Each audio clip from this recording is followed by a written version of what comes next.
വിമാനം മുടങ്ങി യാത്ര വൈകി ആയിരക്കണക്കിന് ആളുകളാണ് രാജ്യത്ത് ഇന്നും വലഞ്ഞത്. എല്ലാ വിമർശനവും നീളുന്നത് ഇൻഡിഗോ വിമാന കമ്പനിയിലേക്കാണ്. കമ്പനി അധികൃതർ ഇടയ്ക്കിടെ മാപ്പു പറഞ്ഞതുകൊണ്ട് തീരുന്നതല്ല പ്രശ്നം.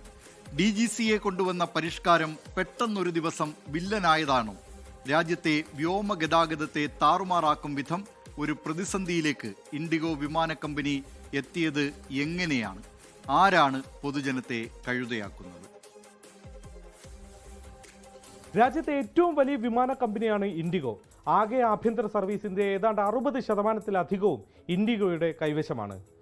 ചുരുക്കത്തിൽ വ്യോമയാന രംഗത്തെ ഒരു കുത്തക മുതലാളി എന്ന് ഇൻഡിഗോയെ വിശേഷിപ്പിക്കാം. എന്നിട്ടും മറ്റൊരു വിമാന കമ്പനിക്കും ഇല്ലാത്ത തരം ഒരു വലിയ പ്രതിസന്ധിയിലേക്ക് എങ്ങനെയാണ് അവർ ചെന്ന് പതിച്ചത്?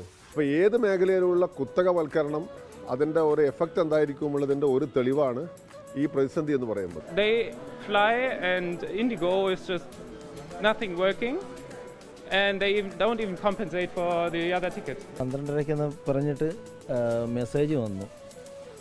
പക്ഷേ ആപ്പിനകത്ത് ഇപ്പോഴും കാണിക്കുന്ന 10:30 സമയം തന്നെയാണ്. ഞാൻ ആക്ച്വലായിട്ട് ഇൻഡിഗോ വരിയല്ല, ബ്രിട്ടീഷ് എയർവേസ് വരിയാണ് മൊത്തം ബുക്ക് ചെയ്തത്. അവർ ഇവിടുന്ന് മുംബൈയിലുള്ള ഫ്ലൈറ്റ് ഇൻഡിഗോയ്ക്ക് അസൈൻ ചെയ്തത്. പക്ഷേ ഇവരുടെ ക്യാൻസൽ ആയതുകൊണ്ട് എനിക്ക് കണക്റ്റിംഗ് ഫ്ലൈറ്റ് മിസ്സായി. നമുക്ക് ബാംഗ്ലൂരിൽ നിന്ന് ഓസ്ട്രേലിയക്ക് പോകാനുള്ള കൊച്ചാ. നാളെ പോയി നാളെ കഴിഞ്ഞ് ഡ്യൂട്ടി കയറേണ്ട ആളാണ്. ഇവർക്ക് നമുക്കൊരു അറിയിപ്പ് തന്നല്ലേ, മൊബൈലിൽ എന്തെങ്കിലും ഒരു അറിയിപ്പ് തരാൻ സംവിധാനം ഇല്ലാത്തതുകൊണ്ടാണോ? ഇപ്പോൾ ഈ കൃത്യസമയത്തിന് പോയി കഴിഞ്ഞിട്ടുണ്ടെങ്കിൽ ഞങ്ങൾ ബാംഗ്ലൂർക്ക് എത്തുമോ? അത് നേരത്തെ ഒരു ഇൻഫർമേഷൻ തരണ്ടല്ലേ ഞങ്ങൾക്ക്. വളരെ മോശം ഇവർ ചെയ്യുന്നത്. ഇൻഡിഗോ അഹമ്മദാബാദാണ് ഇപ്പോൾ കട്ടായിരിക്കുന്നത്. ആ കുട്ടിക്ക് നാളെ പരീക്ഷ എഴുതാനുള്ളതാണ്, PSCയുടെ ഗുജറാത്തിലെ പരീക്ഷ എഴുതാനുള്ളതാണ്. അപ്പോൾ അത് തിരുവനന്തപുരത്ത് സെമിനാറിന് വന്നതാണ്. അപ്പോൾ അവന് 8 മണിക്കാണ് ഫ്ലൈറ്റ്, 8 മണിക്ക് ഇവിടെ വന്നെന്ന് പറഞ്ഞ് വന്ന് അങ്ങനെ വന്നു 6 മണിക്ക് ഞങ്ങൾ ഇവിടെ എത്തിയതാണ്. അപ്പം ഇതുവരെ നമുക്ക് ഇൻഡിമേഷൻ ഒന്നും വന്നിട്ടില്ലായിരുന്നു, ക്യാൻസലേഷൻ്റെ ഒന്നും. അപ്പം ഇവിടെ വന്നപ്പോഴാണ് ഇല്ല, ഇന്നും നാളെ ഇല്ല എന്ന് പറയുന്നത്. യാത്രക്കാരുടെ ദുരിതപർവം തീരാൻ ഇനിയും സമയമെടുക്കുമെന്ന് ആവർത്തിക്കുകയാണ് കമ്പനി. DGCA കൊണ്ടുവന്നൊരു പുതിയ ചട്ടം സർവം താറുമാറാക്കിയെന്നും യാത്രക്കാർക്ക് മാപ്പെന്നും പറയുന്നു ഇൻഡിഗോ CEO. പൈലറ്റുമാർക്ക് ആവശ്യത്തിന് വിശ്രമം നൽകണമെന്നതാണ് DGCA കൊണ്ടുവന്ന നിയമത്തിൽ പ്രത്യേകം പറയുന്നത്. രാത്രി ലാൻഡിങ്ങുകളുടെ എണ്ണം ആഴ്ചയിൽ 6 നിന്ന് 2 കുറയ്ക്കണമെന്നും നിർബന്ധമുണ്ട്. പൈലറ്റുമാരുടെ ആരോഗ്യം, സുരക്ഷിതമായ യാത്രയ്ക്ക് അത്രമേൽ പ്രധാനമെന്ന ആഗോള സ്റ്റാൻഡേർഡാണ് ഇന്ത്യയിൽ നടപ്പാക്കാൻ തീരുമാനിച്ചത്. DGCA ചട്ടത്തെ പഴി പറയുന്ന ഇൻഡിഗോ CEO പക്ഷേ അത് നടപ്പാക്കാൻ എത്ര സമയം കിട്ടിയെന്ന് മാത്രം പറയില്ല. അതിന് കാരണവുമുണ്ട്. 2024 ജനുവരി 8 DGCA ചട്ടം കൊണ്ടുവന്നത്.